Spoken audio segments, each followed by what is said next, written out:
नमस्कार, आप देख रहे हैं आवाज डेली हर्षित टीवी। मैं अपराजिता पांडे आज फिर से अखबारों की सुर्खियों में आप सबों का स्वागत करती हूं। तो आइए चलते हैं खबरों के सिलसिले की ओर। सबसे पहली जो खबर है, पीएम मोदी ने की दिल्ली, महाराष्ट्र, गुजरात, असम के चारों मुख्यमंत्रियों के साथ बैठक।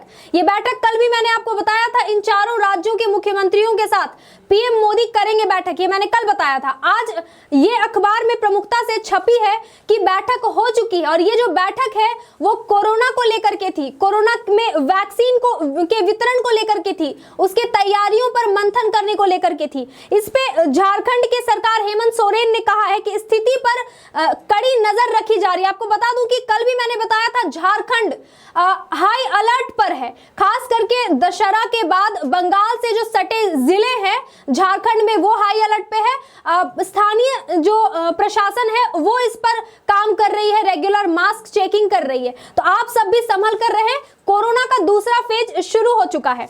इसके साथ ही यहाँ प्रधानमंत्री मोदी ने स्टेप बाय स्टेप समझाया है वैक्सीन लगाने का तरीका। पीएम मोदी ने कहा है कि वैक्सीन का क्या दाम होगा, कैसे कितने डोजेस उसके लेने हैं, 1 डोज लेना है, 2 लेना है, 3 डोज लेना है, ये तो नहीं पता उन्हें। लेकिन वो कहते हैं कि वैक्सीन को लेकर हमारे पास जो अनुभव है, यानी भारत के पास जो अनुभव है वो दुनिया के बड़े बड़े देशों के पास अभी नहीं है मौजूद। और साथ ही भारत अपने नागरिकों को जो भी वैक्सीन देगा वो वैज्ञानिक कसौटी पर खरी उतरेगी। बहुत ही अच्छी खबर है ये। धीरे धीरे जल्द से वैक्सीन आ जाए, डोजेस पता चल जाए, दाम पता चल जाए आम लोगों को, बस यही कामना करती हूँ। इसके साथ ही यहाँ चक्रवाती तूफान को लेकर के तमिलनाडु से एक खबर है कि चेन्नई और तमिलनाडु में छुट्टी घोषित कर दी गई है और चेन्नई में सड़कें जलमग्न हो चुकी हैं। वहां चक्रवाती तूफान निवार का खतरा बरकरार है। बताते चलूं कि जो उसकी हवा की रफ्तार है वो 120 से 145 किलोमीटर प्रति घंटे तक हो सकती है। तमिलनाडु में छुट्टी घोषित करने के साथ साथ हाई अलर्ट भी जारी कर दिया गया है। साथ ही साथ वहां बताया जा रहा है कि वहां जो मछुआरे हैं वो समुद्र में न जाएं, ऐसी उन लोगों को सलाह दी जा रही है। काफी खतरा मंडरा रहा है तमिलनाडु के ऊपर। यहाँ केंद्र सरकार, पीएम मोदी ने कहा है कि केंद्र सरकार की ओर से तमिलनाडु को जितनी हो सकेगी उतनी मदद मिलने का आश्वासन उन्होंने दिया है। इसके साथ ही बढ़ते हैं पेज द्वितीय राष्ट्रीय पेज की ओर। यहाँ पे कश्मीर में जमीन घोटाले को लेकर के पोल खुलने लगी है। बताया जाता है कि रोशनी घोटाले में पीडीपी, नेशनल कॉन्फ्रेंस और कांग्रेस के बड़े बड़े नेता सामने आ रहे हैं। साथ ही फारूक भी इसमें शामिल है। फारूक अब्दुल्ला ने 3 कनाल जमीन खरीदी और 7 पर कब्जा किया, ऐसा कहना है केंद्रीय मंत्री रविशंकर प्रसाद का। यहाँ पर लव जिहाद को लेकर के योगी सरकार की एक खबर छपी है। योगी सरकार ने लव जिहाद कानून पर मुहर लगा दिया है। 10 साल तक की सजा हो सकती है, साथ ही आर्थिक दंड का भी प्रावधान बनाया गया है। शिवसेना विधायक के 10 ठिकानों पर ईडी का छापा, हिरासत में बेटा। बताते चलूं कि शिवसेना विधायक प्रताप सरनाईक के घर पर छापा पड़ा है मनी लॉन्ड्रिंग के मामले में। उनके बेटे को गिरफ्तार कर लिया गया है और पूछताछ जारी है। हजारीबाग लाइव में आप पहुंच चुके हैं। यहाँ पे हाथियों के झुंड ने उत्पात मचा रखा है। इस वजह से सरवाहा गांव के बिराखाप में हाथियों के चिंगार से ग्रामीण काफी भयभीत हो गए हैं। विभाग लेकिन अभी तक मौन है।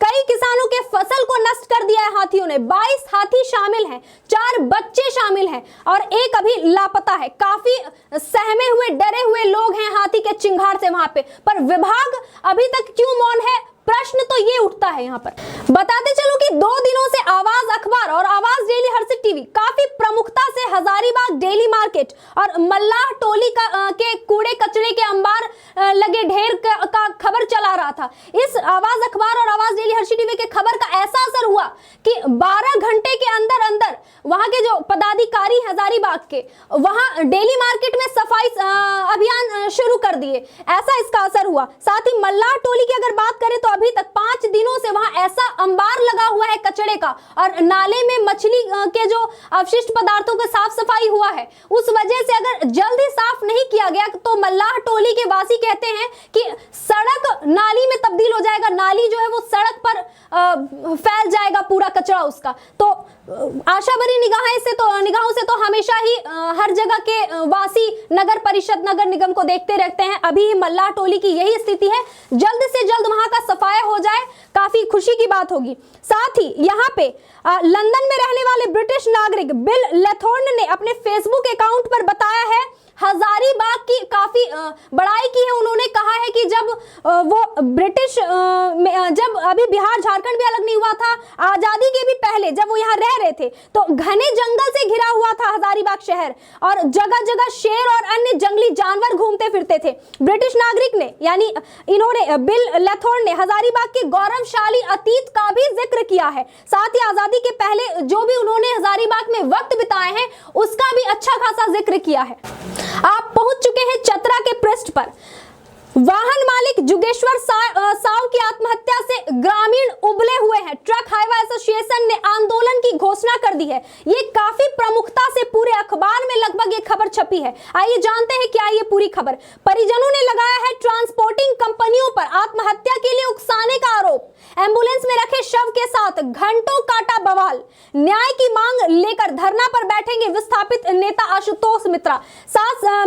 साथ ही मृतक ने सुसाइड नोट में यानी नोट भी जो है सुसाइड नोट भी है, उससे भी साफ जाहिर पड़ता है कि कंपनी और ट्रांसपोर्टर पर ही उन्होंने भी आरोप लगाया है जो मृतक है।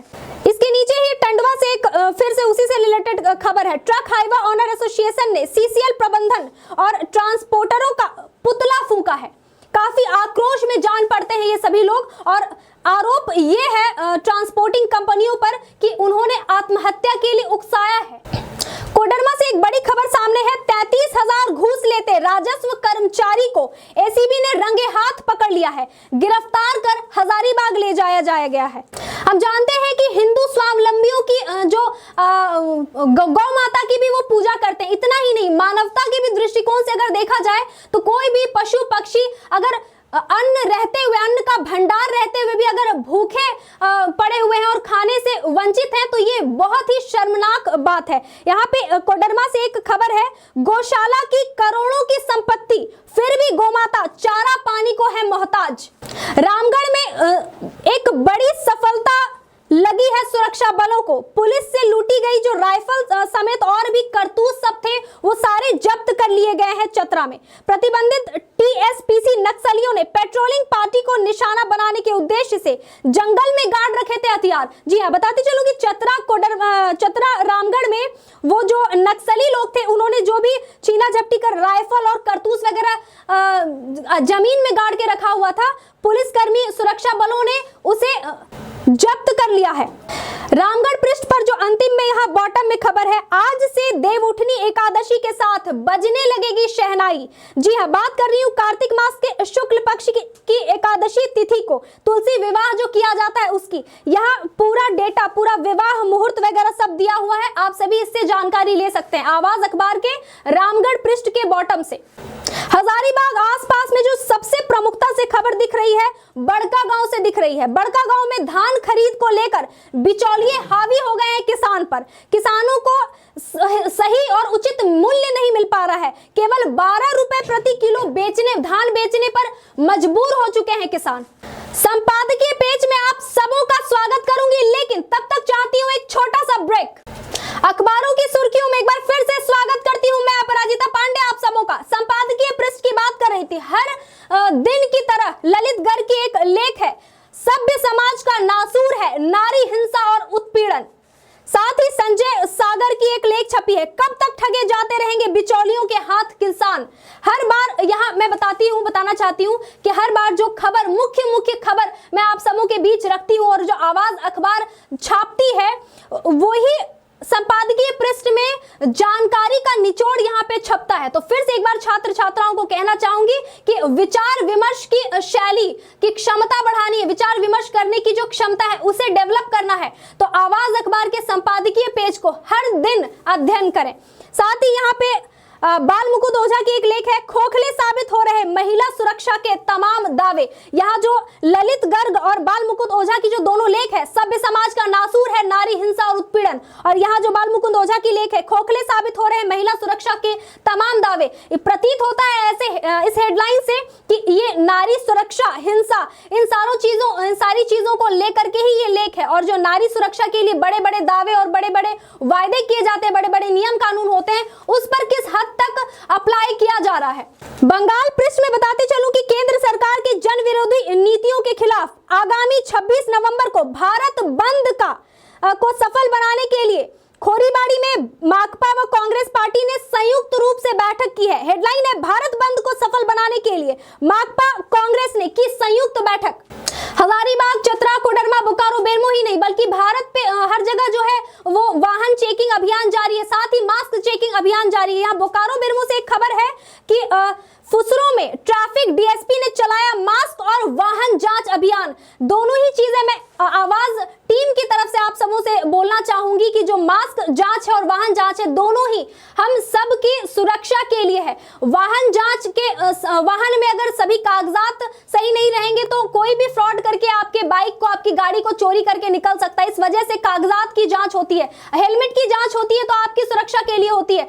कई लोग कहते हैं, हाल ही में जो डीजीपी थे उनसे भी खासा इंटरव्यू में हमने प्रश्न पूछा था आम लोगों की तरफ से कि आम लोग कहते हैं कि जब हमें 1-2 किलोमीटर या 4-5 किलोमीटर जाना होता है तो आखिर क्यों पुलिस चेकिंग करती है, वाहन चेकिंग क्यों करती है? तो उन्होंने साफ साफ कहा था कि ये सारी चीजें सुरक्षा को लेकर के, जो भी एक्सीडेंट होते हैं वो कह करके नहीं आते हैं, दुर्घटनाएं कह करके नहीं आती हैं। तो आप सभी सुरक्षित रहने के लिए हेलमेट पहने। मास्क की जहां तक बात है तो सभी एजुकेटेड लोग, शिक्षित लोग इस चीज से अनजान नहीं है कि मास्क की चेकिंग क्यों की जा रही है। दूसरे फेज में पहुंच चुके हैं हम कोरोना के संक्रमण के, तो आप सभी सतर्क रहें, सुरक्षित रहें।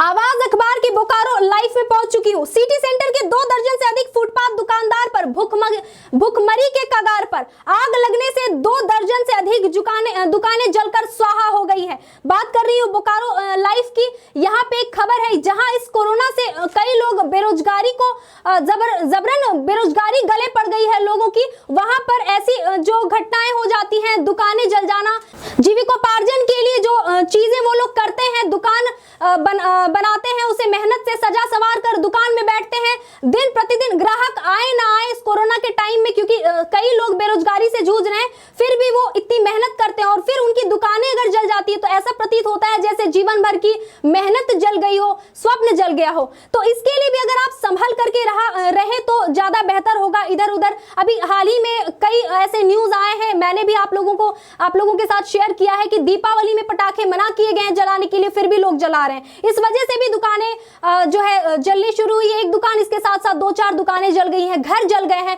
तो सतर्क रहा करें और उम्मीद करती हूं कि वहां के प्रशासन और वहां के लोगों के द्वारा उन लोगों को मदद की जाएगी।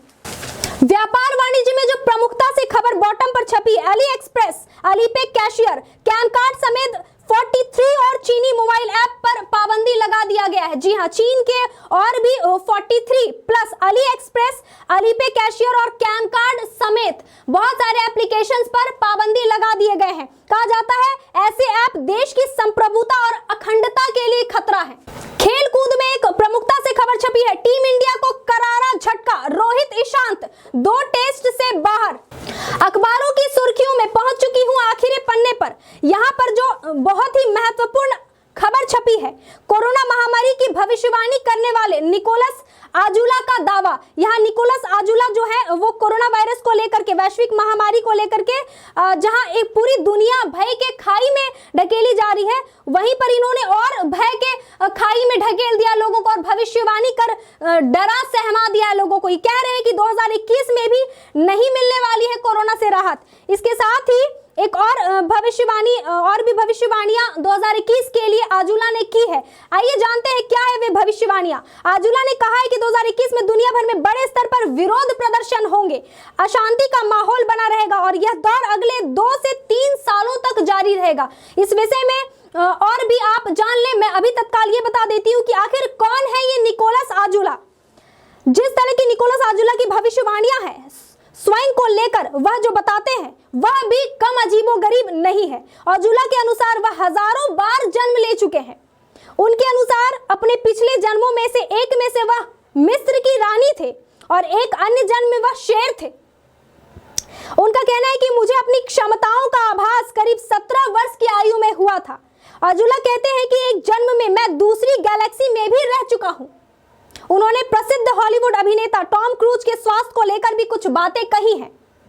उन्होंने कहा, मेरे दिमाग में टॉम क्रूज और दिल शब्द बार बार आ रहे हैं।